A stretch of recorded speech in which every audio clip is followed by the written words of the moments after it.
April 14, 1912. The dark night was filled with horrible sounds of a giant metal vessel breaking into two.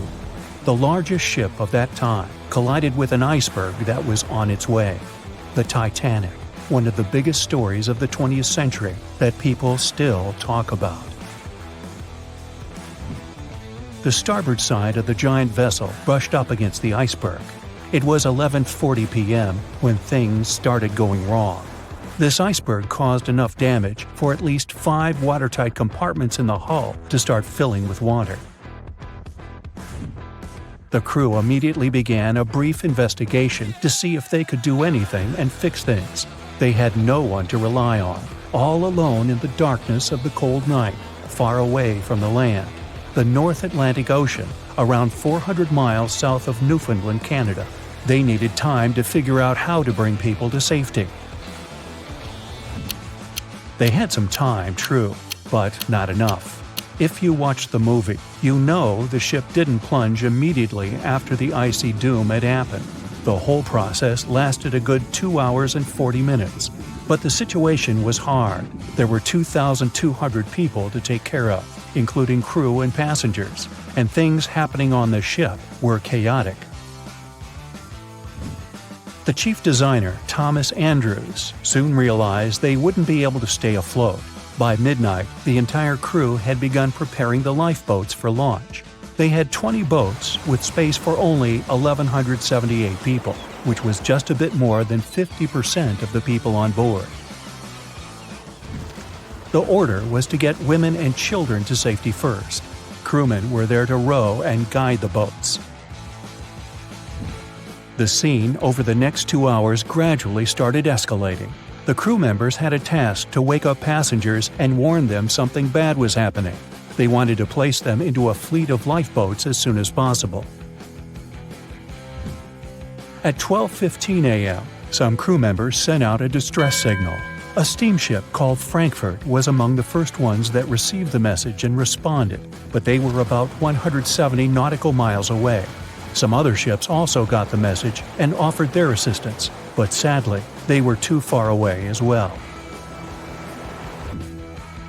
At 12:20 a.m., the Cunard liner Carpathia got a distress signal from the Titanic and changed its course right away.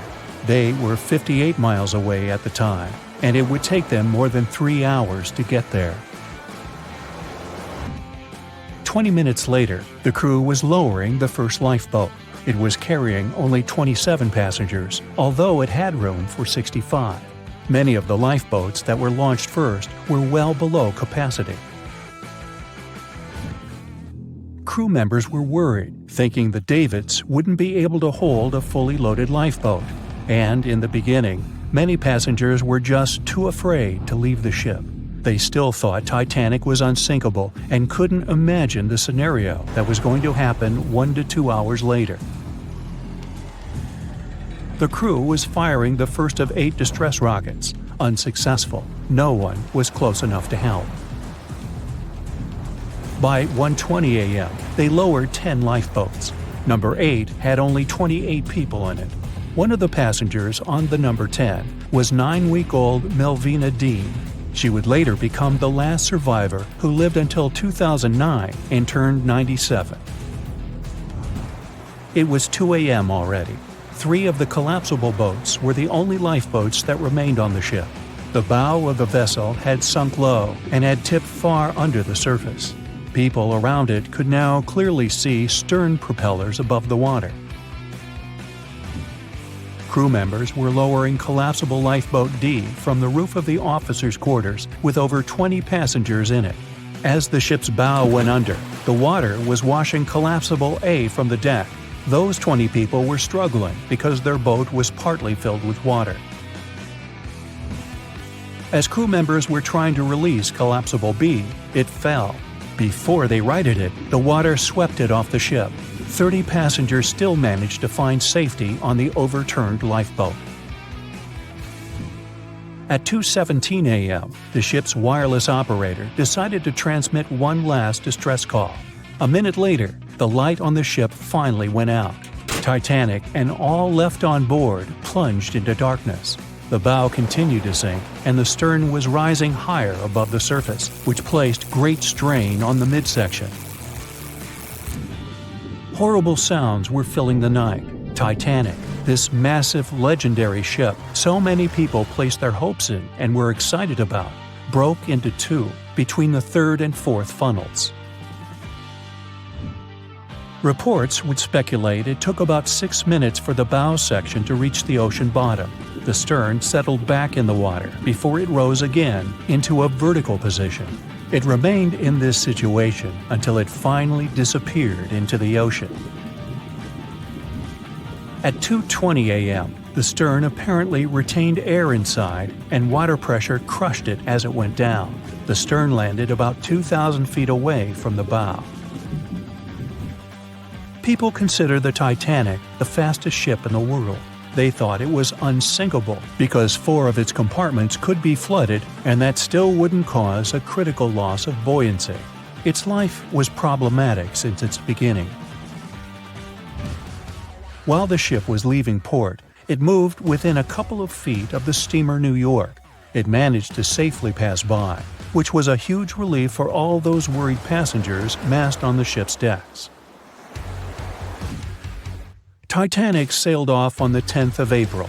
Its first journey was across the highly competitive Atlantic route. On the launch day, the Titanic became the biggest movable object in the history of humankind, 882 feet long, 92 feet wide. Not that big if you compare it with today's ships. The biggest cruise ship in the world today is Royal Caribbean's Symphony of the Seas, which is roughly 5 times the size of Titanic. If you put that ship in a vertical position, it would be nearly as tall as the Empire State Building, which is 1,250 feet without antennas. But Titanic was a huge attraction back in its time. At one moment of their journey, they stopped in France, after which they made another stop in Ireland. Once the final passengers boarded, the massive ship set out at full speed for their final destination, New York City. 4 days after the beginning of its journey, Titanic failed to divert its course from a huge iceberg, the story we all know about. Only 700 people survived, and most of them were women and children. The night was extremely cold, 1 hour and 20 minutes after Titanic had gone down to the bottom of the ocean. Survivors weren't even sure someone was coming to save them. Finally, they saw the light. It was Carpathia coming towards them. They came for the people in the lifeboats. The crew brought them aboard and pulled a handful of other passengers out of the water. Many ships tried to contact Titanic a few hours after it sank. Their messages were never returned. Later, when there was an investigation of what really happened, they discovered the Leyland liner California had been less than 20 miles away when Titanic was sinking. But the crew didn't hear the distress signals coming from Titanic because their radio operator was off duty. Countries from both sides of the Atlantic were shocked and horrified when they heard details of what happened to Titanic. They decided to make changes to ship operations, rules that would help avoid such events in the future. They held the first International Convention for Safety of Life at Sea, where they adopted rules for every ship to have lifeboat space for each passenger on board. Also, lifeboat drills became mandatory. They also decided to establish an international ice patrol. Its main role was to monitor icebergs in the North Atlantic shipping lanes. Ships also needed to maintain a 24-hour radio watch. Titanic wasn't built alone. Because of the size of this magnificent ship and all the new equipment it required, it would have been too expensive as a one-off. So the team built the Titanic alongside 2 sister ships, and both of them had eventful lifetimes. RMS Olympic came first. It was launched in 1910, and for a whole year was the biggest liner in the world. The Britannic was another sister ship that sailed for a while before it too ended down on the ocean bottom. But only Titanic became a legend and one of the most fascinating stories of modern history. Can you guess how many theories of the Titanic's sinking exist? Right, loads, including a theory of my own, which I'm going to share with you today. And then you can decide which one seems most likely to you. One Piece theory. The very first version of the events was the One Piece theory. It's very simple and basically claims that the sinking happened without any breakups. 2:15 a.m., the ship collides with an iceberg. 2:18 a.m., the lights go out.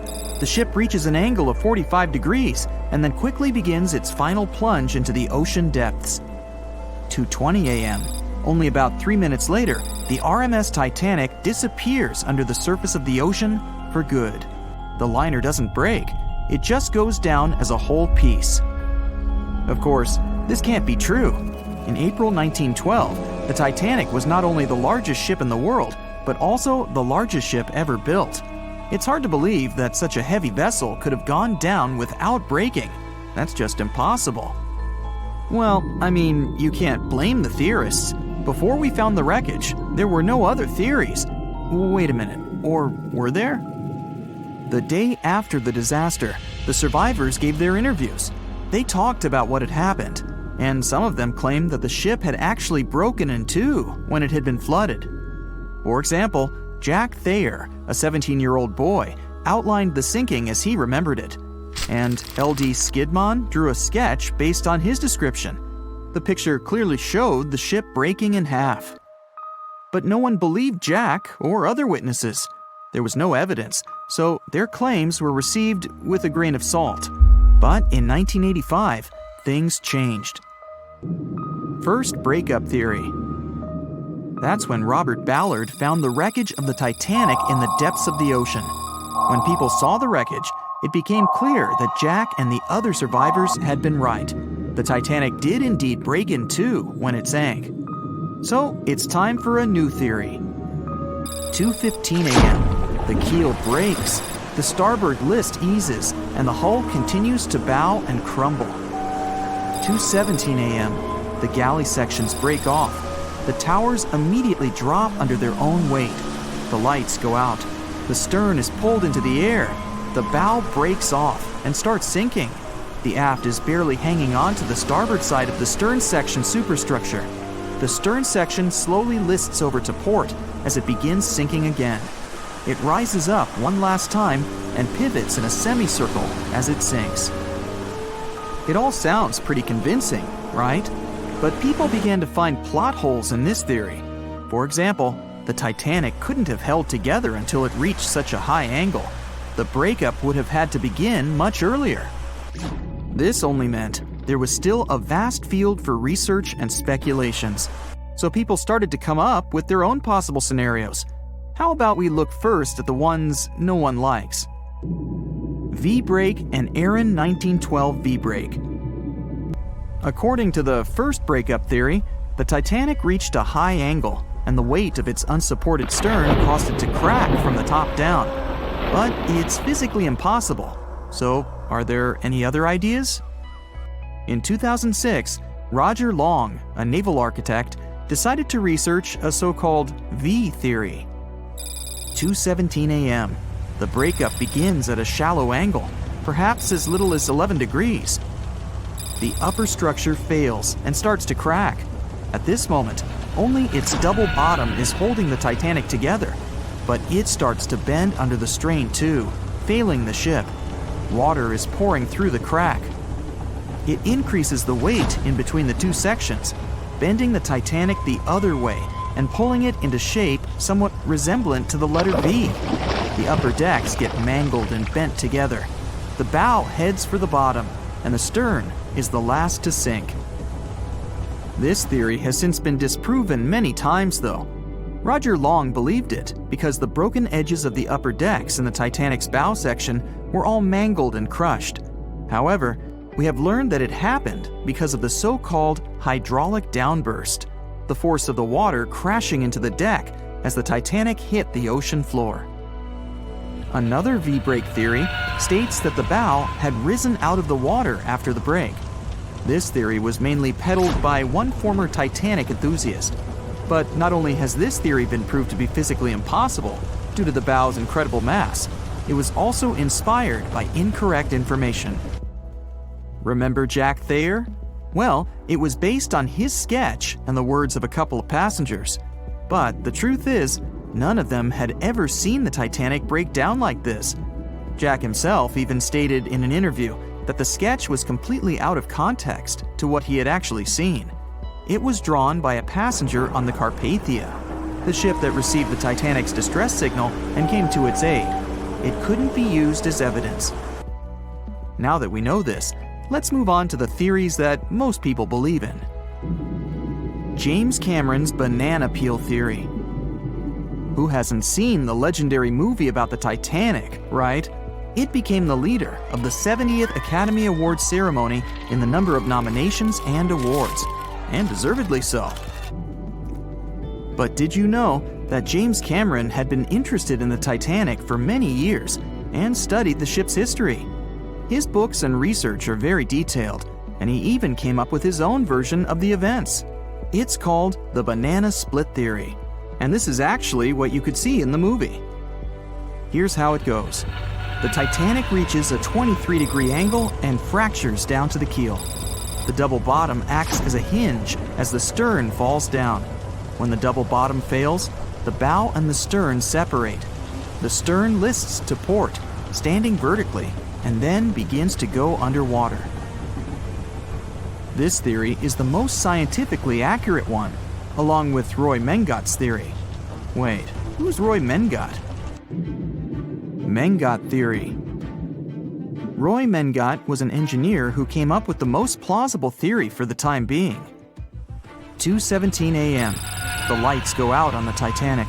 At this moment, the ship is at an angle of 20 to 23 degrees. Suddenly, the vessel snaps in two just around the third funnel. It causes the stern to settle into the water. The keel fails first. The draft and lower hull are crushed and break apart. Water surges into the bow and stern of the ship through the huge cracks, causing the bow section to sink beneath the waves. The stern rises up to the angle of 70 to 90 degrees, and then it sinks too.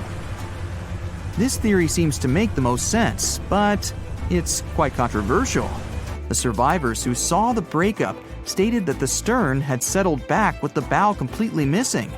Mengat's theory, however, contradicts that statement, while James Cameron's scenario takes this into account. Are you thinking what I'm thinking? The truth must be somewhere in the middle. My version. Now, as promised, I'll provide you with my version of the events. Well, it's not really my theory, more like a combination of Roy Mengat's and James Cameron's ones. I believe that James Cameron was right about the breakup. 2:17 a.m. The ship is at a high angle. The lights go out. Then it snaps into two pieces. The bow starts sinking. The double bottom is still attached to the stern for a minute or so. Once the double bottom fails, the two parts separate and the bow goes down. Then, as Mengat said, the stern rises up at a high angle, and then it begins to sink vertically. It might have actually happened because the survivors stated that they had seen a clean break. This means it couldn't be hidden. And they had also seen the stern staying vertically in the air for a long enough time, probably a few minutes, before disappearing. Anyways, all of these are just speculations. Regardless of how the Titanic broke apart and sank, it was a great tragedy. It's already been 110 years since the Titanic collided with an iceberg and sank. Did you know that in 2022, the Blue Star Line Company is completing the construction of an exact replica of the Titanic? Called the Titanic II liner, the ship will be sent sailing along the same route with 2,400 people on board. Let's hope that everything goes well for them. It was the biggest ship ever built in its time, and it was supposed to be unsinkable. But within days of steaming out on its first voyage in 1912, the Titanic was gone beneath the relentless waves of the North Atlantic Ocean. And of its more than 2,200 passengers and crew, only 706 survived that dreadful night. Would a smaller ship have fared any better in the same situation? Did the size of the iceberg truly matter in the end? Was it a mistake for the ship to change course at the last minute as it tried to avoid impact? These are three questions that have people pondering, what if? We do know that Titanic was considered an engineering marvel in its day. Designed by Thomas Andrews for the British shipping company White Star Line, it was just over 880 feet long and 175 feet tall. Built with abundant space for 840 staterooms, a swimming pool, a squash court, a gym, and 2 dining rooms. But it was below deck that one of its most impressive new features could be found. Titanic's hull was divided into 16 compartments designed to be watertight. Up to 4 of these compartments could take on water in the event of a breach, with the remaining 12 helping to keep the damaged ship afloat. It was thanks to these compartments that the ship was regarded as unsinkable. Rumor has it that Philip Frank, White Star Line's vice president, even declared, "There is no danger that Titanic will sink. The boat is unsinkable, and nothing but inconvenience will be suffered by the passengers." On April 14, 1912, that proved to be mistaken when Titanic struck an iceberg. As ice ripped along the ship's hull, several of those watertight compartments ruptured. It took only 2.5 hours for Titanic to sink. Did the size of the iceberg that hit Titanic seal its fate? Would a bigger or smaller iceberg have made any difference? Icebergs come in a wide variety of shapes and sizes. They are pieces of ice that have broken away from glaciers or ice shelves in the Arctic and Antarctic, and are now wandering across the ocean until they eventually melt. One of the tallest icebergs ever found would have easily dwarfed Titanic. Discovered in 1957, it was 550 feet high. That's close to the height of the Washington Monument. Imagine ramming into something that big. Smaller icebergs, though, can turn out just as dangerous. Some are the size of houses and called bergy bits. Others, closer to the size of a car, are called growlers. These can be much harder for ships and boats to locate, making them more difficult to avoid. And though smaller, they can produce a lot of damage when hit. It's also critical to recall that icebergs are always bigger than they seem, with the majority of their mass lurking below the ocean surface. In fact, over 80% of an iceberg's volume is underwater. Most of its sharp, jagged edges cannot be seen. Roam too close, and you risk damaging your ship's hull. Because Titanic had little notice of its impending doom, a smaller iceberg, struck at the same angle, could still have been enough to bring that mighty ship down. Now, it's possible that had the iceberg been larger, it would have been spotted sooner. Titanic might have had time to alter course and avoid the impact. But missing that one iceberg would not have guaranteed Titanic's safety. It was traveling in a dangerous stretch of the Atlantic called Iceberg Alley. It's located 250 miles east and southeast of Newfoundland, Canada. Behind one iceberg, there could be another, and another after that. And so the crew on board had to remain very attentive to avoid several potential collisions, not just one. A smaller ship might have been better suited for the trip. Titanic's size was certainly a challenge when it came to steering. In fact, it had just left her dock in Southampton when it nearly collided with another smaller ocean liner, the SS New York, missing it by just 2 feet. The gigantic steamship was obviously not made for maneuvering quickly in tight quarters. A ship that size required time and space to change course. But when it comes to ships versus icebergs, a ship's size doesn't always matter. The Islander was a steamship designed to travel the Inside Passage in Alaska. In the summer of 1901, it struck an iceberg, which tore a hole in the front portion or bow of the ship. The vessel did not sink right away, and the crew tried to steer it to safety. Ultimately, its bow completely submerged, and its stern was lifted up and out of the water. It didn't take much longer before the ship sank completely. Of the 168 passengers and crew members, 128 survived, and $3 million in gold was lost. Islander had a 240-foot hull, making it almost a quarter of the size of Titanic, and that smaller size didn't seem to be much help in preventing a collision with an iceberg. And then there was the Hans Hedtoft in 1959. Also known as the Little Titanic or the Danish Titanic, it was referred to as the safest ship afloat. It was 272 feet long with 95 people on board. Much like the real Titanic, the Hans Hedtoft was specifically engineered to handle most of what the sea could throw its way. Along with its double steel bottom, it also had an armored bow and 7 watertight compartments. How could such a ship sink? But it could, and it did. It was on its first voyage, returning to Copenhagen, when it ran into trouble. On January 30th, it hit an iceberg.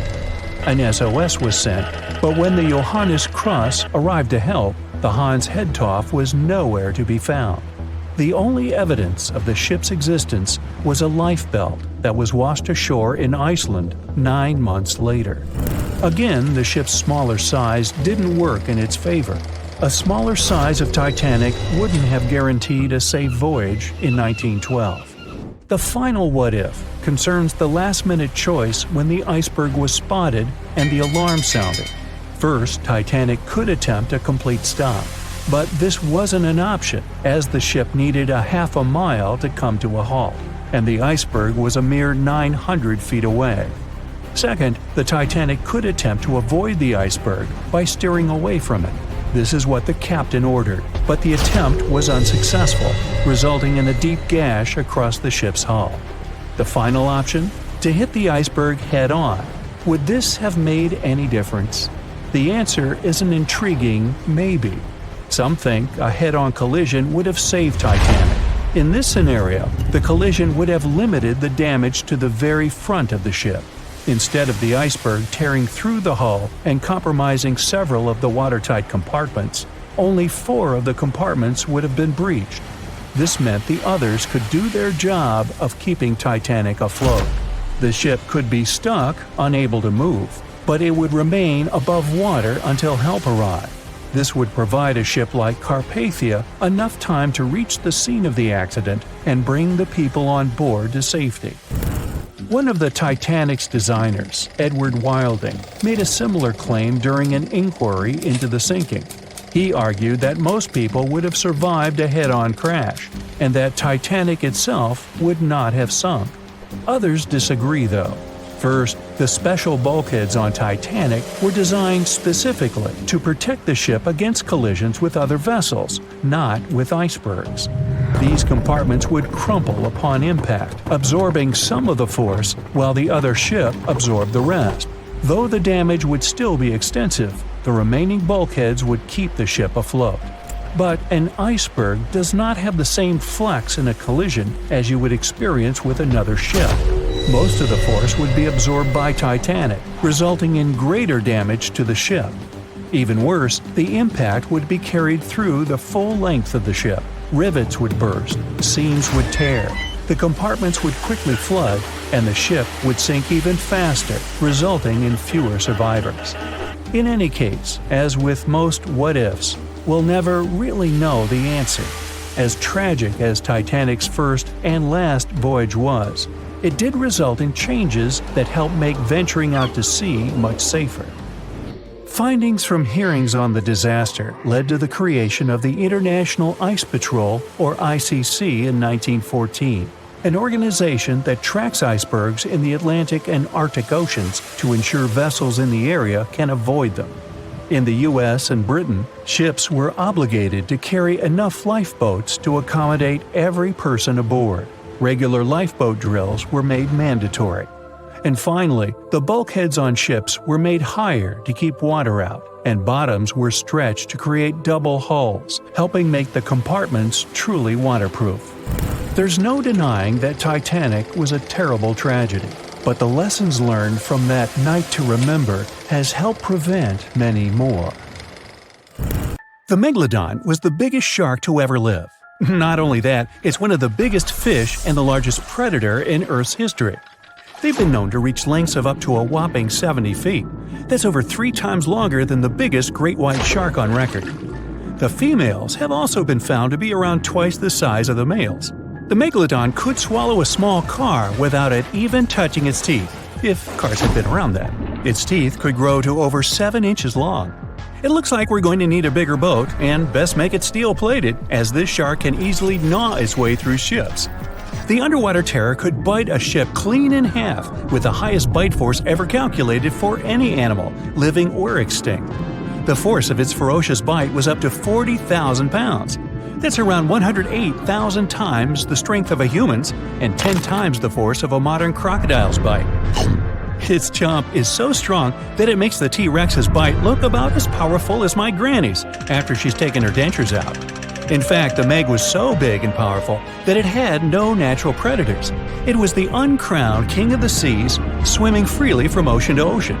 This cosmopolitan creature was found all over the world, from America to Europe and Australia to Japan, assuming there were countries back then.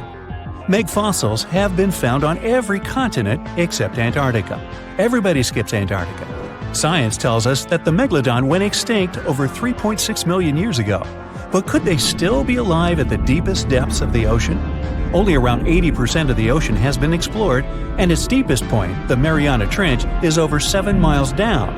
So who knows what's lurking at the bottom? If you did manage to make it down, it is unlikely that you'll run into a Meg, though. The sharks, like us, preferred warmer coastal waters. Deep ocean living would be too cold for the beasts, and food would be scarce. Their entire bodies would also have to evolve to avoid being squished by the enormous water pressure down there. It's unlikely they're still around, but not impossible. Some good news, if you do run into one, is that the shark is pretty unlikely to eat you. You are way too small a meal for the Megalodon, even if you have a couple of friends with you. This guy eats whales that are over 50 feet long. If you're having a beach party, though, it's a different story. In a beach full of swimmers, the shark very well might creep up, scooping several humans into its giant mouth without even chewing. But wait, let's rewind. How does the shark take down a 50-foot whale? It first bites off its fins, making the whale unable to swim away. It then casually munches it down piece by piece. Because of their size, sharks had to consume over a ton of food every single day just to sustain themselves, like me. All that food made the Megalodon extremely heavy. They range from anywhere between 50 to over 100 tons. For context, that's around the same as 7 to 16 adult male African elephants. To fit all this food in, their jaws had to open pretty wide. A Megalodon's jaw could span 9 by 11 feet wide. That's easily big enough to swallow 2 adult humans side by side. The fearsome name Megalodon comes from 2 Greek words, mega meaning big and odont meaning tooth. So combined, they mean what? Big tooth. And it certainly lives up to its name. Just one of its chompers is the same size as a human head. It had 276 humongous teeth in total across 5 terrifying rows. In all of history, only a couple of saber-toothed cats and the T-Rex had consistently bigger teeth. Now that's a showdown I'd like to watch. The Megalodon vanished millions of years ago, leaving only huge teeth to be found by modern archaeologists. They literally disappeared with very few traces left. Scientists believe that over time, sea levels dropped and the ocean temperatures went down rapidly.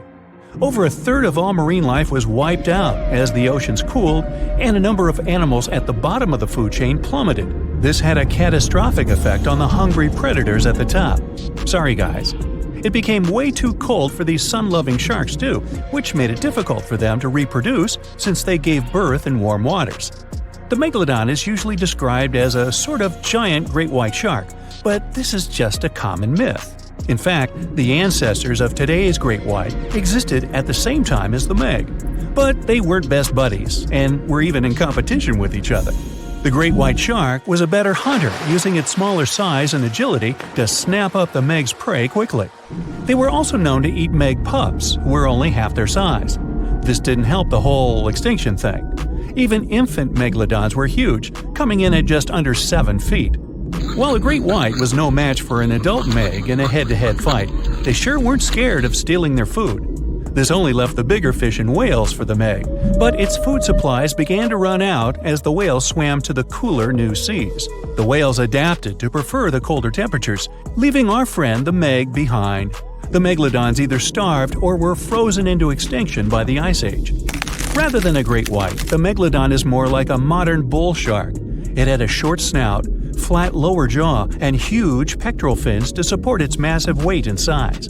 As scary as they are, these sharks were actually caring family guys. Several megalodon nursery areas have been discovered in Florida, Maryland, and Panama. They gave birth to their young in shallow water environments. We know this from discovering loads of tiny megalodon teeth found in these areas. Gee, I wonder if they had nannies too. But how come there are so many megalodon teeth out there for us to analyze? Well, due to their messy, aggressive eating habits, sharks regularly lose their teeth. They lose a set of teeth every 1 to 2 weeks. That's 40,000 teeth in a lifetime. They must rake in a fortune from the tooth fairy. Because of this, their teeth were continuously raining down to the ocean floor. Luckily for us, they're also the hardest part of a shark's skeleton, which is why so many teeth have survived and become fossilized. It's fair to say that the first discoveries of the Meg's teeth confused people. Early discoverers thought the Meg's teeth were petrified tongues of ancient serpent creatures. They even used to call them tongue stones. It's also a common myth that the megalodon was around at the same time as the dinosaurs, although this would have been pretty cool.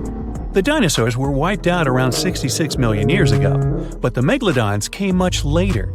The oldest Meg fossil is only around 23 million years old, but it's tricky to pinpoint the exact date. After all, calendars weren't invented yet. They became extinct way before humans even evolved. The earliest Homo sapiens, which is a fancy name for the first humans, emerged about 2.5 million years ago. But what if the megalodon shark didn't go extinct? Whale populations have dropped drastically since these guys were last around, so there'd be way fewer whales for them to chomp down on. Whales have also gotten a lot smarter and learned new defensive moves, making them way harder to take down. It's estimated that they ate around 12 tons of food each day. If they were still around and eating that much, they'd be forced to eat smaller fish, and there'd be barely enough big fish for us humans to survive on. The naughty megalodons would also be able to track fishing boats and steal the fish that they worked hard to collect. It's safe to say we'd see a lot less fish in the aisles of your neighborhood supermarket. As our ocean temperatures are heating up again, the sharks would also thrive and reproduce faster than ever. There'd be more and more of these giant eating machines in the water, reducing our fish supply even more. It would also cause massive problems for cargo ships and cruising vessels. Imagine coming into contact with one of these bad boys while you're sunbathing on the deck. Even beachgoers would be hard hit. Megalodons give birth in shallow waters, so many of our favorite beaches would quickly become dangerous shark nursing grounds. Hey, where did that beach volleyball game go? They were playing just a moment ago. John watched on in disbelief as he drifted away on a piece of wood. In the freezing waters of the Arctic, slowly drifting away. John looked upon the vessel he had worked and lived on as it raised its enormous bow high into the sky, then broke in half, causing a sound that only a crack of lightning could replicate. Distraught and dumbstruck, believing that he, and he alone, knew the dark truth behind the demise of the unsinkable ship, the Titanic. 5 days earlier, as the Titanic set sail on its maiden voyage, John worked hard alongside his mates in the coal bunker, stocking up the coal to feed the Titanic's mighty furnace. They had stocked and stored more than John had ever witnessed on any other ship he'd worked on. But this was the Titanic, the grandest ship to have ever sailed the seas. On the Titanic, there could never be too much coal. As they left Belfast and pushed toward Southampton, there was a large bang below decks that went unnoticed.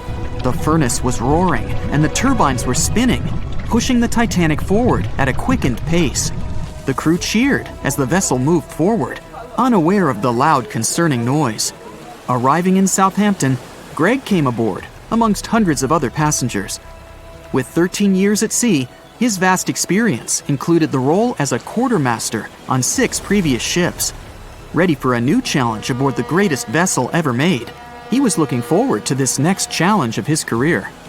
Greg came with a wealth of experience, especially with sailing through the Arctic. His role was vital within the crew, understanding the seas around the North Pole. He would be a key lookout as they set to cross the perilous path of the Iceberg Alley. Greg had some concerns regarding the voyage. the Earth's orbit was remarkably close to the Sun and the Moon, causing higher tides. This would make icebergs more prominent, drifting them further away and towards the route of the Titanic as they journeyed to New York.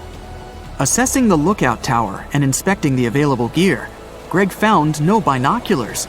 This made him concerned, but the sailors just laughed at Greg. "If the deck is short on ice cubes, we'll be sure to plow right through a berg to resupply." A sailor laughed. Greg didn't share this sentiment. Eager to find out why they had been left short-handed on equipment, since he had such a vital role on the ship, Greg inquired further. Sadly, the officer with the keys to the binocular supply cupboard had been removed from the crew at the last minute. Greg couldn't believe something of this importance had been overlooked. For such a mighty ship with so many people aboard and crossing in a particularly perilous path, this just didn't make sense. But not wanting to be fined for breaking into the ship's property, Greg let it slide, hoping that they wouldn't need the binoculars in the end. Ultimately, if there were icebergs expected, a warning call would be made to the captain, informing of any concerns. Little did Greg know that a warning had been received, notifying of the dangers that awaited. But the telegram didn't provide the required prefix, which would have ensured direct delivery to the captain. So, the critical warning was just overlooked. John and his crew below decks prepared for departure, stoking the engines. He noticed an essence of thick exhaust, far too heavy than what would be expected from the furnaces. The crew searched throughout the lower decks. Following a thorough search, they managed to locate the cause of the exhaust. It was an ignited pile of coal within a coal bunker. Unknown when it had ignited, a buildup of coal had clearly been smoldering, slowly growing in size. The amount of smoldering coal was concerning. The alarm was raised, alerting an officer to review the matter.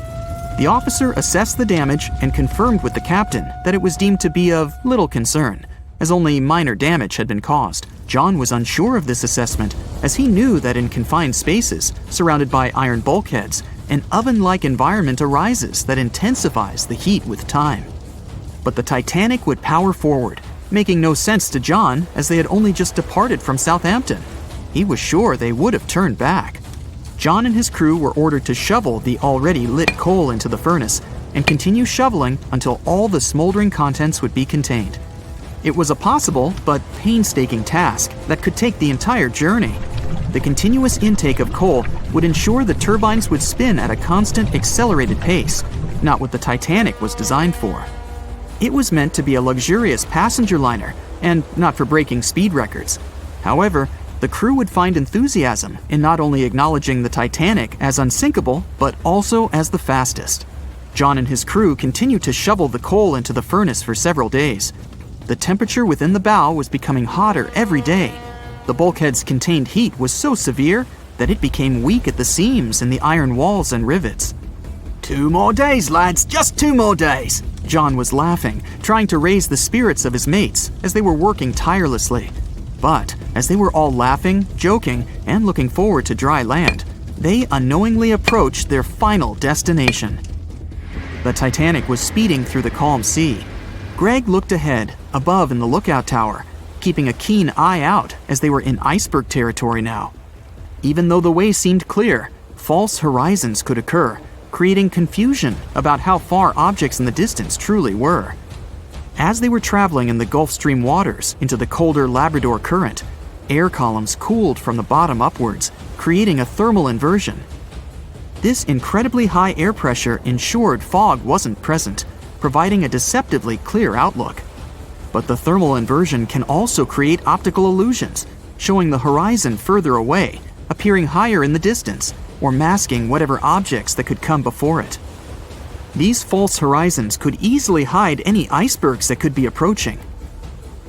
Greg knew the perils of a calm sea in the Arctic, preferring the rough waters, where it's easier to detect icebergs within waves. Peering from the lookout, Greg was looking towards the dark abyss ahead. Suddenly, within 1 mile directly in front, a formidable image quickly emerged from the dark waters surrounding. "Iceberg, right ahead!" Greg yelled to his mate, who quickly called to the helm and directed them to steer hard to starboard. The helmsman received the call. In the heat of the moment, he turned the wheel counterclockwise.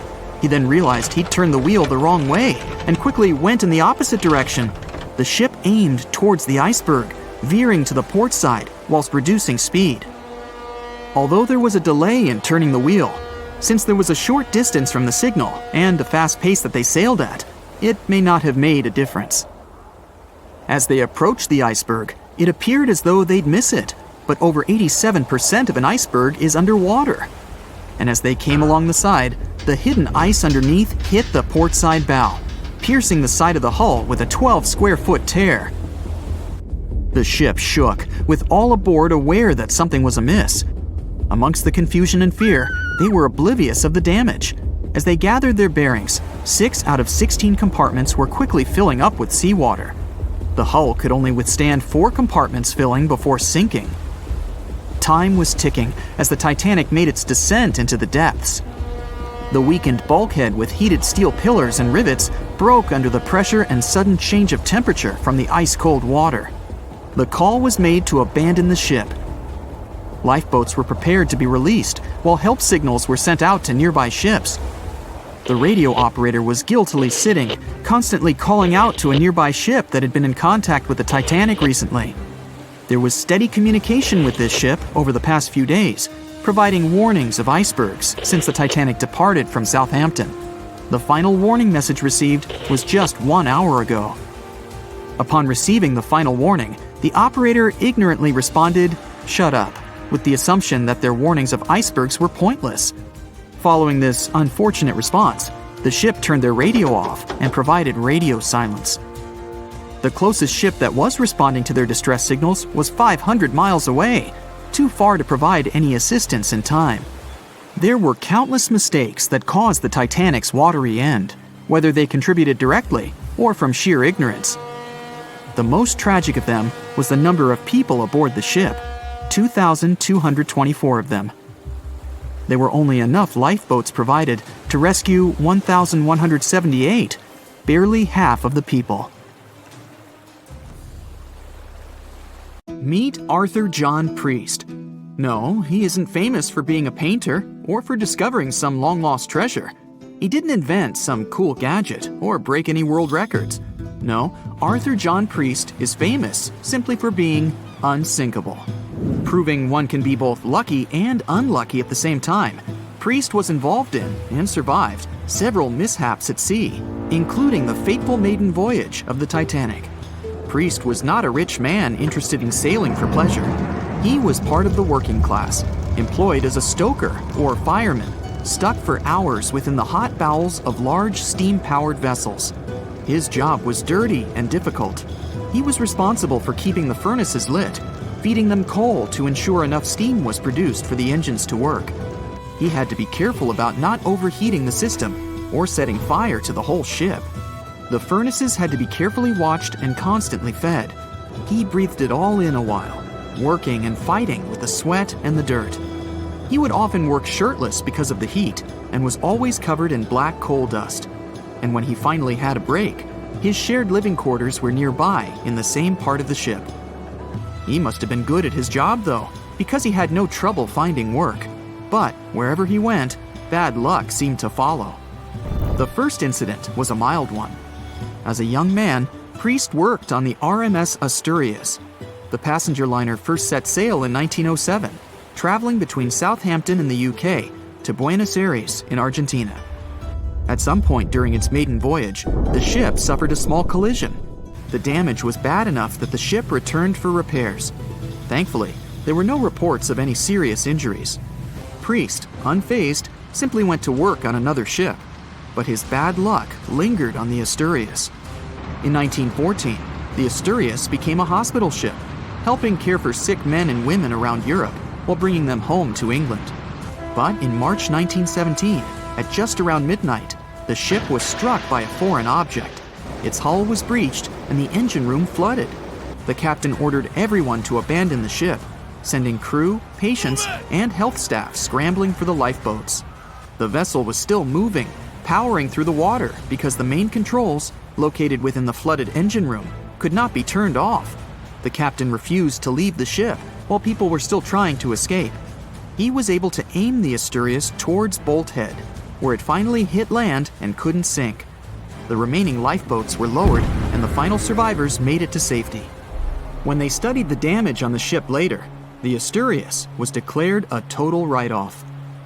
It might be hard to pin this particular disaster on Priest. After all, he wasn't even on the ship at the time. But it seemed that many of the ships on which he served were destined for trouble. His bad luck followed him to his next job on the RMS Olympic, a massive ocean liner. The Olympic was big. In fact, it had been designed and built as part of the fleet that included the Titanic. But with size came sacrifice. The Olympic was great at moving in one direction, but very difficult to handle when it needed to turn. It was September 1911. The Olympic was trying to alter its course. The Hawk, a smaller ship sailing nearby, didn't give the larger vessel enough room to maneuver, and the two slammed into each other. Because the Hawk was engineered to deal with potential confrontations when out at sea, its reinforced bow tore through the Olympic. Two large gashes appeared on the ocean liner's side. The propeller shaft was badly twisted, and worse, the ship began to take on water. Somehow, the Olympic made it to shore without sinking, and nobody was seriously hurt. Priest had no idea that this was just a small taste of what his future held for him. He next found employment on a brand new ship, a better ship, an unsinkable marvel that was said to be the biggest vessel to have ever been built. Yes, he was going to work on the Titanic. And what a job! It took 29 boilers, requiring 850 tons of coal a day to produce enough steam to power the Titanic. Priest was just one of 150 stokers toiling away in the ship's underbelly, keeping those fires burning day and night. He made around $30 a month. But on April 14, 1912, he would find himself flung from a world of extreme heat to one of blistering cold. At approximately 11:35 p.m., the crew spotted an iceberg. The Titanic tried to avoid it, but the alarm had been sounded too late. 5 minutes later, the two collided. The iceberg tore through the hull, and the once watertight compartments inside were badly ruptured. As the cold Atlantic water flooded in, the ship began to sink. Distress signals were sent, but the closest ship, the Carpathia, was over 3 hours away. In the dark of night and stuck in the middle of nowhere, the crew and passengers panicked. Those who could scrambled for the lifeboats. Others jumped into the icy waters. In total, only 706 survived that terrible night. Priest, at the time of the collision, was down in the ship's lower quarters. He was on break, relaxing from a hard day of work. And as the ship went down, so did his chances of survival. He and his fellow workers were in the most dangerous position on the ship. They had to make their way through a maze of corridors and gangways, some of which were flooded, in a mad dash to the deck. And then they faced the frigid water, jumping in and desperately swimming to safety. The ocean was so cold that Priest even suffered frostbite before finding his way onto a lifeboat. He was one of only 44 stokers to survive that night. After an experience like that, most of us would never set foot on a boat again. But Priest had to work. His next job also ended in disaster. He was offered employment on the HMS Alcantara. It went down in 1916, and Priest was again one of the few to make it to safety. He was badly wounded in the process. But he kept pressing his luck, and his next job as a stoker may have felt eerily familiar. He would be working on a ship built by the same people behind both the Olympic and the Titanic. And this ship, named the Britannic, was the biggest of the three. It was also believed to be a superior vessel, fitted with new safety features after the Titanic sank. For example, it had 48 open lifeboats, 46 of which were the largest ever used on a ship before. 2 of these were even motorized and equipped with special communication devices. The good news? The Britannic survived its first trip without incident. It was already doing better than the Titanic ever did. However, on November 21st, 1916, the Britannic was shaken by a loud explosion while traveling through the key channel in the Aegean Sea. The hull was damaged, and some of the compartments began to fill with water. But, unlike the Titanic, the Britannic had been designed for just such an emergency. It had been fitted with 5 watertight bulkheads. Intact, these would help keep the ship safe and floating for a much longer period of time. But there was one issue. Portholes along the lower decks had foolishly been left open. As the ship tilted, the portholes let in water, which flooded the Britannic and hastened its descent into the sea. This effectively made those watertight bulkheads useless. The ship was going down fast, much faster, in fact, than the Titanic had sunk. 35 of the lifeboats were successfully launched, saving most on board. Of the 1,066 passengers and crew, 1,036 survived.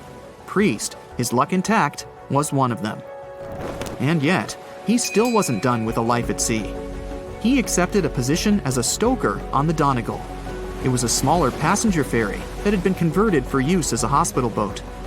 In April 1917, it was struck by a foreign object while fleeing an unsafe situation, and though he suffered from a head injury, Priest was again one of the survivors.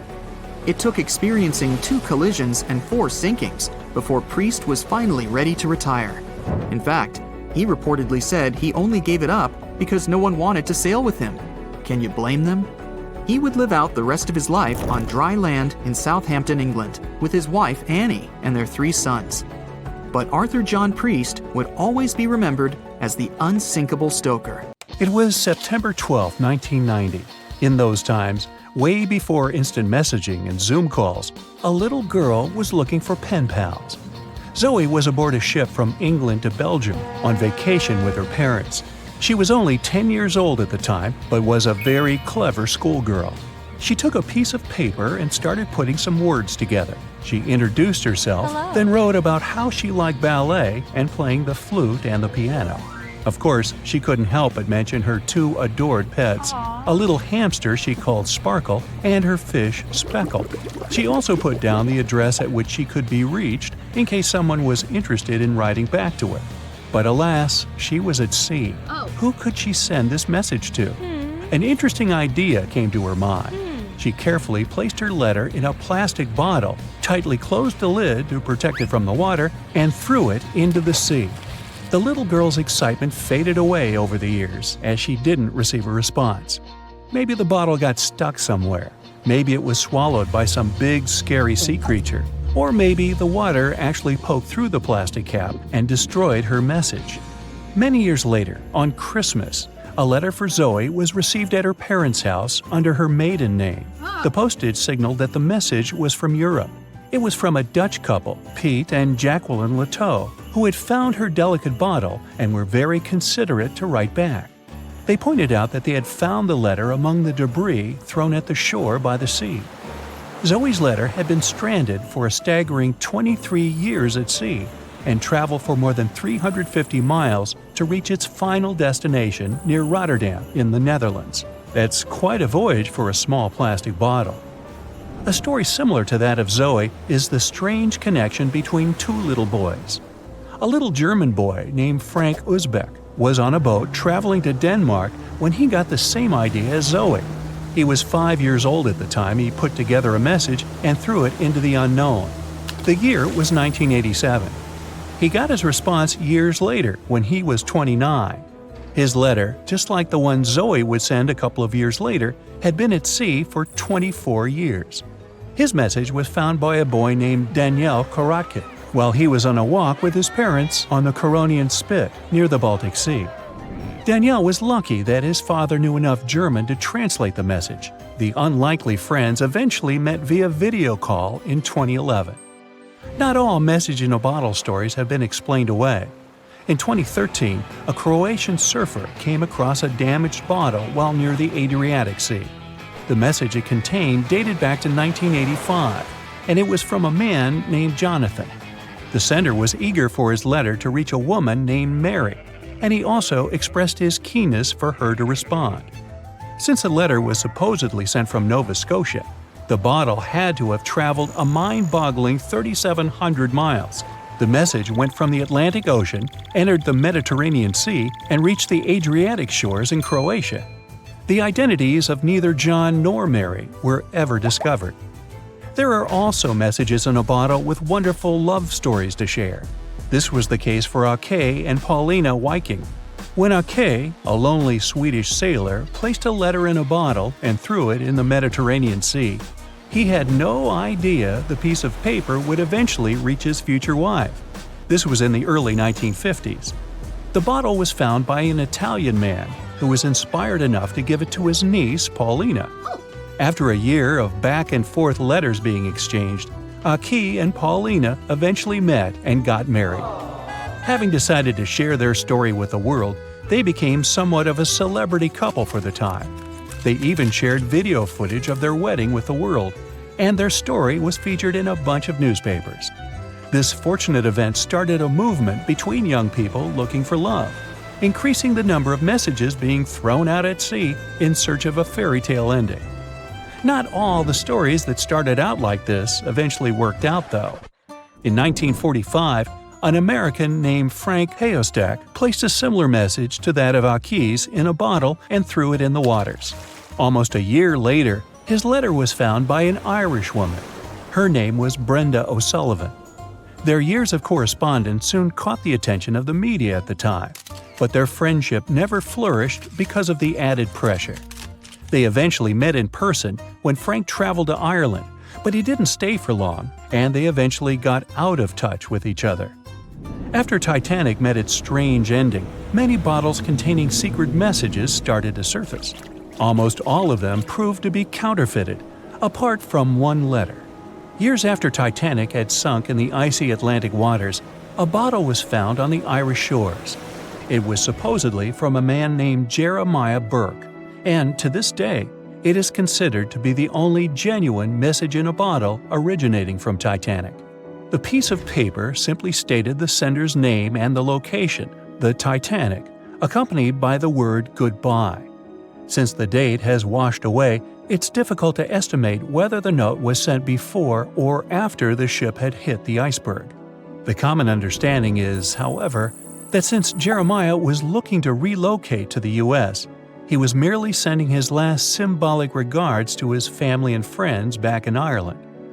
This simple way of meeting and sometimes corresponding with people has turned into a hobby for a man from a Canadian province named Prince Edward Island, located east of the U.S. state of Maine.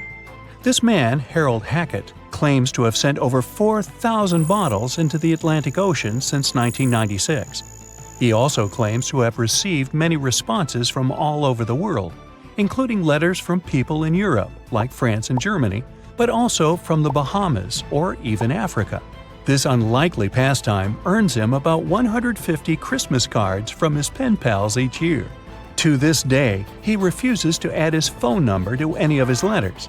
This way, he ensures that if people ever want to contact him, the only means of doing so is via a written letter.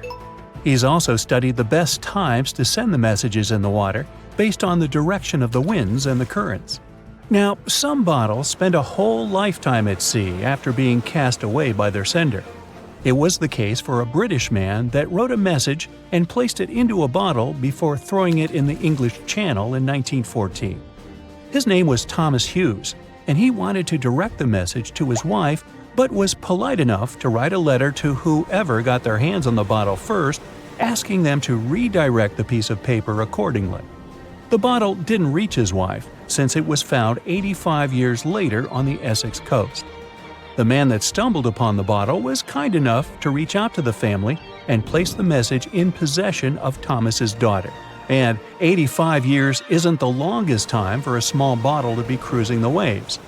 A scientist named Hunter Brown was studying currents in the North Sea when this idea came to his mind. He placed the same message in almost 2,000 bottles and requested the unlikely recipient that they write back with the location of their discovery. He thought this method would help him better understand the layout of the North Sea currents. A bottle was found about 11 miles from its original departing location after 97 years. To this day, more than 300 of the original bottles relating to Hunter Brown's project eventually made it to the shore. Not all of the messages that were found in bottles got replied to via physical letters. Oliver van de Walle threw a bottle containing a letter on the English coast while he was on vacation with his family. He was 14 at the time. 33 years later, a woman reached out on Facebook claiming she had gotten his message and tracked him down through his social media profile. At first, He hardly remembered having placed the letter in the bottle, but he eventually recounted the events, even the fact that he sealed the bottle with candle wax to make sure it was leak-proof. And then there's Christina Aguilera and her bottle. No wait, hers is about a genie in a bottle. Okay, never mind. Meet Arthur John Priest. No, he isn't famous for being a painter or for discovering some long-lost treasure. He didn't invent some cool gadget or break any world records. No, Arthur John Priest is famous simply for being unsinkable. Proving one can be both lucky and unlucky at the same time, Priest was involved in and survived several mishaps at sea, including the fateful maiden voyage of the Titanic. Priest was not a rich man interested in sailing for pleasure. He was part of the working class, employed as a stoker or fireman, stuck for hours within the hot bowels of large steam-powered vessels. His job was dirty and difficult. He was responsible for keeping the furnaces lit, feeding them coal to ensure enough steam was produced for the engines to work. He had to be careful about not overheating the system or setting fire to the whole ship. The furnaces had to be carefully watched and constantly fed. He breathed it all in a while, working and fighting with the sweat and the dirt. He would often work shirtless because of the heat and was always covered in black coal dust. And when he finally had a break, his shared living quarters were nearby in the same part of the ship. He must have been good at his job though, because he had no trouble finding work. But wherever he went, bad luck seemed to follow. The first incident was a mild one. As a young man, Priest worked on the RMS Asturias. The passenger liner first set sail in 1907, traveling between Southampton in the UK to Buenos Aires in Argentina. At some point during its maiden voyage, the ship suffered a small collision. The damage was bad enough that the ship returned for repairs. Thankfully, there were no reports of any serious injuries. Priest, unfazed, simply went to work on another ship, but his bad luck lingered on the Asturias. In 1914, the Asturias became a hospital ship, helping care for sick men and women around Europe while bringing them home to England. But in March 1917, at just around midnight, the ship was struck by a foreign object. Its hull was breached and the engine room flooded.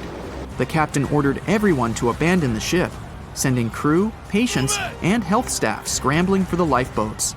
The vessel was still moving, powering through the water because the main controls, located within the flooded engine room, could not be turned off. The captain refused to leave the ship while people were still trying to escape.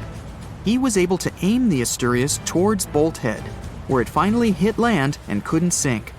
The remaining lifeboats were lowered and the final survivors made it to safety. When they studied the damage on the ship later, the Asturias was declared a total write-off. It might be hard to pin this particular disaster on Priest. After all, he wasn't even on the ship at the time. But it seemed that many of the ships on which he served were destined for trouble. His bad luck followed him to his next job on the RMS Olympic, a massive ocean liner. The Olympic was big. In fact, it had been designed and built as part of the fleet that included the Titanic. But with size came sacrifice. The Olympic was great at moving in one direction, but very difficult to handle when it needed to turn. It was September 1911. The Olympic was trying to alter its course. The Hawk, a smaller ship sailing nearby, didn't give the larger vessel enough room to maneuver, and the two slammed into each other. Because the Hawk was engineered to deal with potential confrontations when out at sea, its reinforced bow tore through the Olympic. Two large gashes appeared on the ocean liner's side. The propeller shaft was badly twisted, and worse, the ship began to take on water. Somehow, the Olympic made it to shore without sinking, and nobody was seriously hurt. Priest had no idea that this was just a small taste of what his future held for him. He next found employment on a brand new ship, a better ship, an unsinkable marvel that was said to be the biggest vessel to have ever been built. Yes, he was going to work on the Titanic. And what a job! It took 29 boilers, requiring 850 tons of coal a day to produce enough steam to power the Titanic. Priest was just one of 150 stokers toiling away in the ship's underbelly, keeping those fires burning day and night. He made around $30 a month. But on April 14, 1912, he would find himself flung from a world of extreme heat to one of blistering cold. At approximately 11:35 p.m., the crew spotted an iceberg. The Titanic tried to avoid it, but the alarm had been sounded too late. 5 minutes later, the two collided. The iceberg tore through the hull, and the once watertight compartments inside were badly ruptured. As the cold Atlantic water flooded in, the ship began to sink. Distress signals were sent, but the closest ship, the Carpathia, was over 3 hours away. In the dark of night and stuck in the middle of nowhere, the crew and passengers panicked. Those who could scrambled for the lifeboats. Others jumped into the icy waters. In total, only 706 survived that terrible night. Priest, at the time of the collision, was down in the ship's lower quarters. He was on break, relaxing from a hard day of work. And as the ship went down, so did his chances of survival. He and his fellow workers were in the most dangerous position on the ship. They had to make their way through a maze of corridors and gangways, some of which were flooded, in a mad dash to the deck. And then they faced the frigid water, jumping in and desperately swimming to safety. The ocean was so cold that Priest even suffered frostbite before finding his way onto a lifeboat. He was one of only 44 stokers to survive that night. After an experience like that, most of us would never set foot on a boat again. But Priest had to work. His next job also ended in disaster. He was offered employment on the HMS Alcantara. It went down in 1916, and Priest was again one of the few to make it to safety. He was badly wounded in the process. But he kept pressing his luck, and his next job as a stoker may have felt eerily familiar. He would be working on a ship built by the same people behind both the Olympic and the Titanic. And this ship, named the Britannic, was the biggest of the three. It was also believed to be a superior vessel, fitted with new safety features after the Titanic sank. For example, it had 48 open lifeboats, 46 of which were the largest ever used on a ship before. 2 of these were even motorized and equipped with special communication devices. The good news? The Britannic survived its first trip without incident. It was already doing better than the Titanic ever did. However, on November 21st, 1916, the Britannic was shaken by a loud explosion while traveling through the Key Channel in the Aegean Sea. The hull was damaged, and some of the compartments began to fill with water.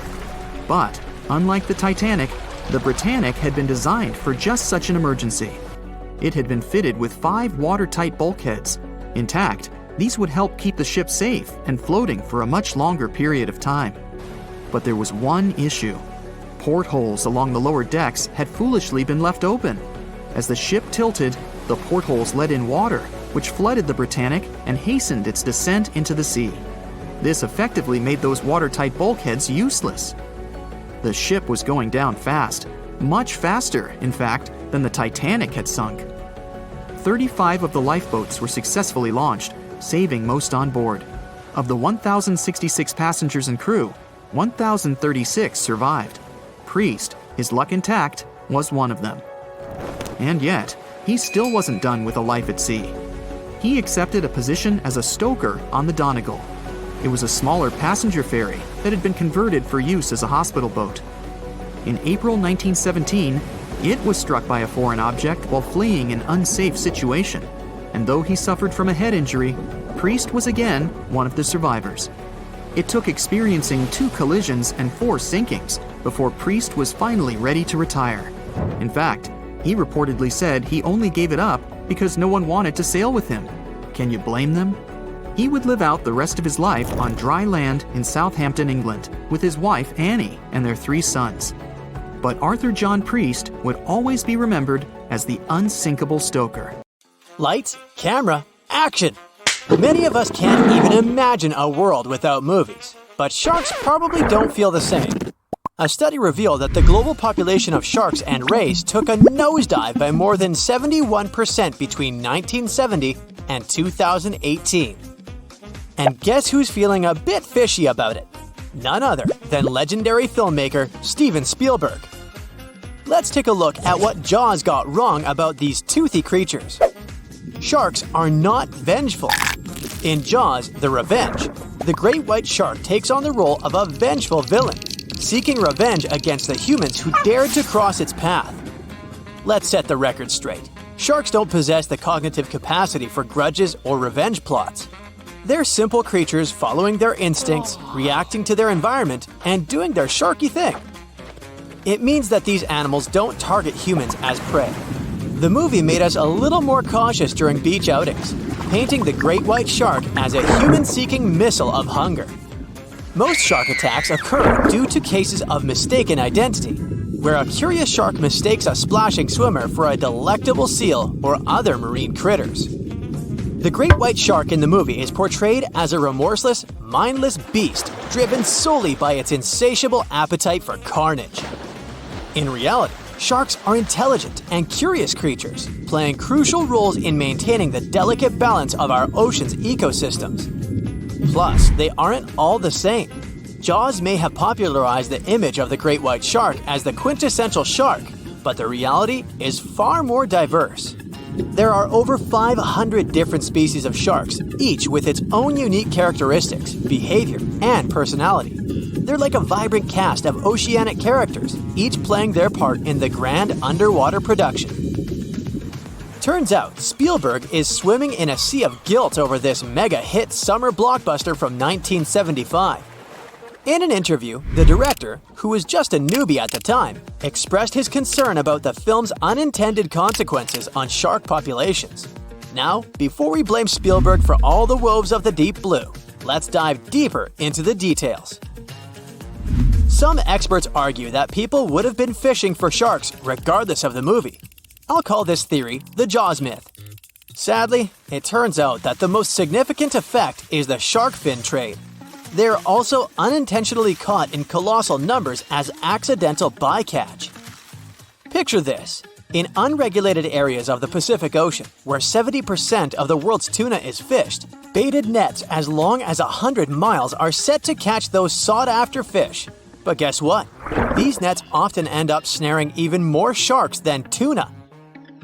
From the iconic da-dum, da-dum score to the legendary "you're gonna need a bigger boat" line, Jaws introduced sharks to the masses and instilled a primal fear in the public consciousness. The movie's reputation has been swimming in troubled waters due to its portrayal of these magnificent creatures as vengeful monsters.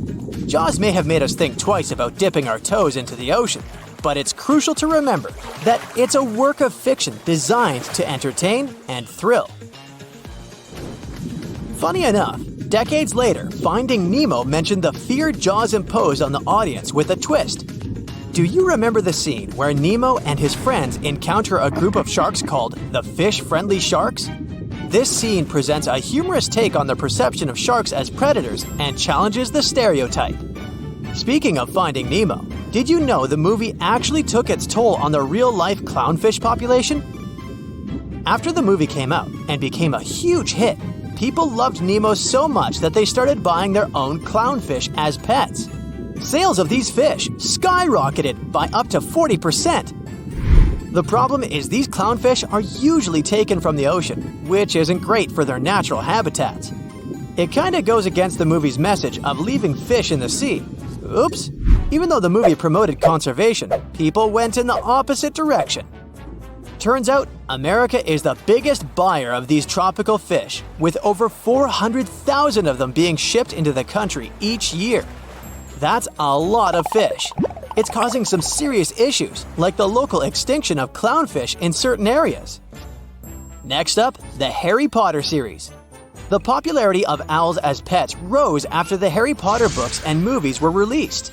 While the impact on wild owl populations may not be as significant as with marine fish, there were concerns about people obtaining owls without proper knowledge of their care, leading to abandonment or mistreatment. After the Harry Potter movies came out, lots of fans went crazy for owls. They wanted to have an adorable companion just like Harry's Hedwig. Taking care of an owl is no piece of cake. These feathered friends can live up to 20 years and require a lot of attention. So, what happened? Well, once the Harry Potter storm eased, many owl owners realized they weren't ready for such a pet and got tired. Rescue centers all over the UK were overflowing with abandoned owls. Yep, people just couldn't handle the responsibility anymore, and poor owls ended up in the rescue centers. You see, owning an owl isn't a walk in the park. You need a big aviary, which can cost around $1,150. And these magnificent creatures need space to spread their wings.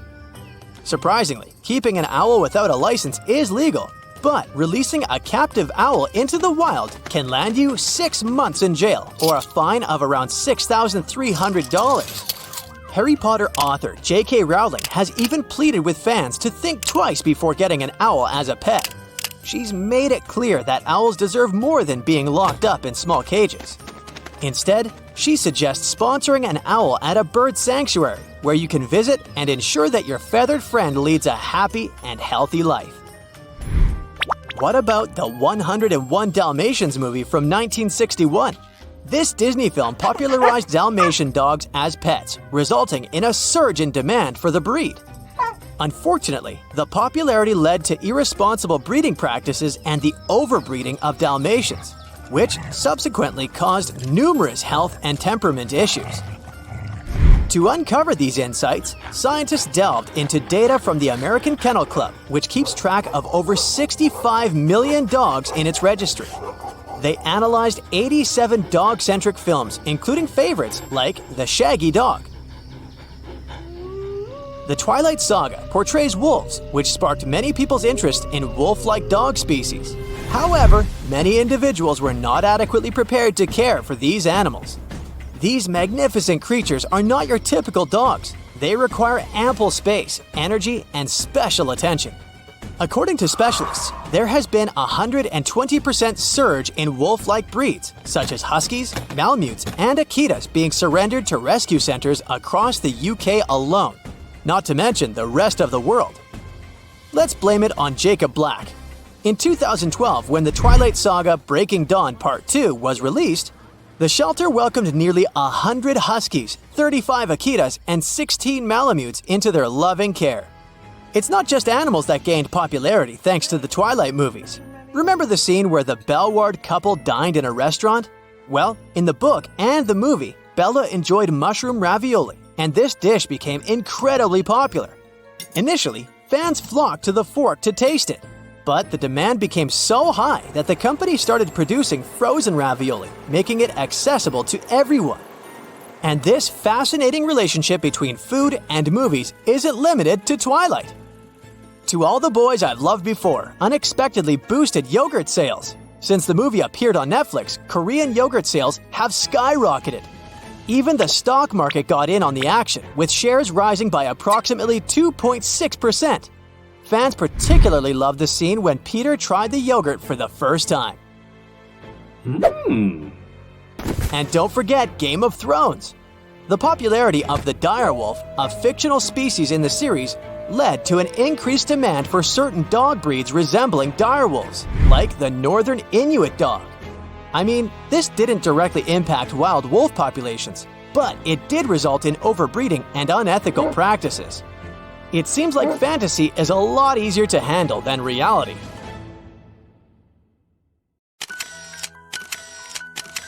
At the beginning of the 20th century, somewhere off the coast of West Africa, a German steamship was leaving the port. Suddenly, the weather got worse, and the vessel entered a thick fog. The sailors ran aground on a sandbank close to the shore. Luckily, no one was hurt, and they were even able to save their precious cargo. But the ship was stuck in the sand for good. And it was not alone there. Nearly the entire length of the western coast of Namibia is called Skeleton Coast. If the name sounds scary, that's because it is. This 976-mile-long beach line is among the most dangerous places on Earth. The local Bushman tribes believe that their supreme deity made this land when it was angry. The Portuguese were the first Europeans to set foot in Namibia in the 15th century. And yep, they didn't like Skeleton Coast either. Portuguese explorers thought this land presented the gates to the underworld. This is the place where the Namib Desert meets the Atlantic Ocean. It might be dangerous, but it's actually beautiful. Plus, it's a UNESCO World Heritage Site. If Skeleton Coast had a PR manager, they would quit on the first day on the job. the area is not exactly tourist-friendly because of its geography and history. Beneath the sand and the waves, there is a secret ocean currently lurking for unsuspecting sailors. It's called Benguela Current. It flows towards the north along the coast of southern Africa. This part of the Atlantic is rich in marine life, but the current's land neighbor isn't that happy with the deal. This arid climate created the Namib Desert, one of the driest regions on Earth. And that marine life I just mentioned? It's sharks. 11 species of them to be exact. And yes, the great white decides to pop by once in a while. So far, we've got a desert landscape, strong currents, and sharks. Not a place for a beachside resort, definitely. But if someone ends up on Skeleton Coast, will they know they're in danger? Don't worry, they will. The beach is littered with wrecks of all sizes and shapes. If you remember that German ship I mentioned in the very beginning, its massive and rusted stern is now sticking out from the desert sand. There are some 500 wrecks in total scattered along the coast, and it's a mixed crowd, from Portuguese galleons centuries old to ships that ran ashore here in the 21st century. A modern fishing ship called Zela India managed to slip from its tow rope in 2008 and ended up on Skeleton Coast. Okay, it didn't escape on its own, it had some help from the elements. But it's better to be a tourist attraction on a beach than to be broken up for scrap. That's where the trawler was originally going, poor thing. Skeleton Coast's most famous inhabitant, to call it such a place, is the wreck of the Dunedin Star. The British cargo liner ran aground here in 1942. The massive rescue operation that followed reveals why it's so dangerous for sailors to end up here. The rescuers managed to save all of the crew and passengers, but at a heavy price. An aircraft and a tugboat were lost in the process. It took the last of the rescuers a full 2 months to return home to Cape Town. Why, you might wonder? One look at the map of the region reveals the reason. It's an endless sea of yellow, which is the sand. There are so few roads here, so Skeleton Coast is hard to reach by land. There are also legal obstacles. You need a special permit to drive into the area. But the skeletons in the name of the area don't only refer to ships, they also stand for animal bones. Most of these belong to whales and seals. Many animals have adapted to the area, so lions and hyenas roam the coastline in search of a meal. Yeah, now there are hungry lions as well, as if those sharks weren't enough. Other animals with a temporary residence on Skeleton Coast include elephants, cheetahs, leopards, and giraffes. In 1971, the Namibian authorities established a national park here, but except for surfers, after an adrenaline rush, they don't get many visitors. You can understand why. The Namib Desert is the oldest desert in the world, and it's not very tourist-friendly either.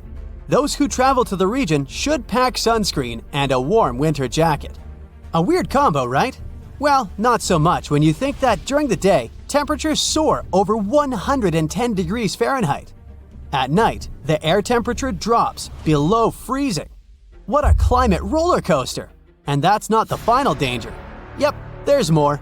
Remember how that German ship got lost in thick fog? Yeah, it wasn't a one-off event. Because of the region's climate, fog shows up frequently. Sailors should cover their ears now, but this fog is actually good for wildlife. This is their only source of water in the Namib Desert. Reptiles and mammals have adapted to the harsh climate. They use as little water as possible. Shifting sands, thick fog, strong currents, lions, and sharks. Not the stuff you would put in a tourist booklet, but Skeleton Coast isn't the only beach on Earth you wouldn't want to spend your vacation on. I will take you to Cape Tribulation in Australia. The area covers some 48 square miles in the northwestern part of the continent. And no, the area is not as dry as Skeleton Coast. It's part of the Daintree rainforest. You could say that here, it is the rainforest, not the desert that meets the ocean.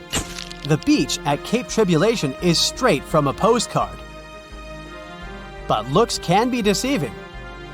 Australia? Probably sharks. No, crocodiles are out here to get you if you decide to go for a dip in the sea. There are saltwater crocodiles that the locals call salties. Well, that's a cute nickname for such a dangerous reptile. And it's not just them. The wildlife seems to have a beef with visitors. From October to June, the waters around Cape Tribulation are full of box jellyfish. Their venom affects the human cardiovascular system. When touched by a jellyfish out at sea, swimmers won't have enough time to reach land for help. Vinegar helps neutralize the sting, so you might want to keep a spare bottle in your luggage. Crocodiles and jellyfish sound dangerous, but there's one more animal you should look after. It's the wild boar. It might sound funny, but you won't laugh when you're being chased by one of these across the beach. 21 million wild boars live in Australia. They're mostly active at night, making it even more dangerous if they charge at you. The best defense is running in circles. Wild boars can't cut corners well. That's probably why we don't see many of them taking up careers as race drivers. Cape Tribulation has one last danger installed for you, and it's not an animal. Out here, even the trees are plotting against visitors. The stinging tree got its name for a reason. If you try to pick one of its beautiful red berries, it'll fight back. Its prickles are like tiny glass shards. The less than pleasant effect on your skin will last for a month. Then there is this wait a while bush. Who keeps naming them like this? This long vine has spikes that grab hold and just don't let go. They are so strong they can pull a human off a horse. You'll have to wait for someone to come by and save you from this thorny grabber. If you are about to cross this Australian beach from the vacation list, hold on for a second. Tourism is booming here. The local authorities have restricted access to all of the danger zones. Visitors go swimming in dreamy water holes that are surrounded by lush vegetation. There are even ropes to swing from. Now, that's a beach you can finally relax.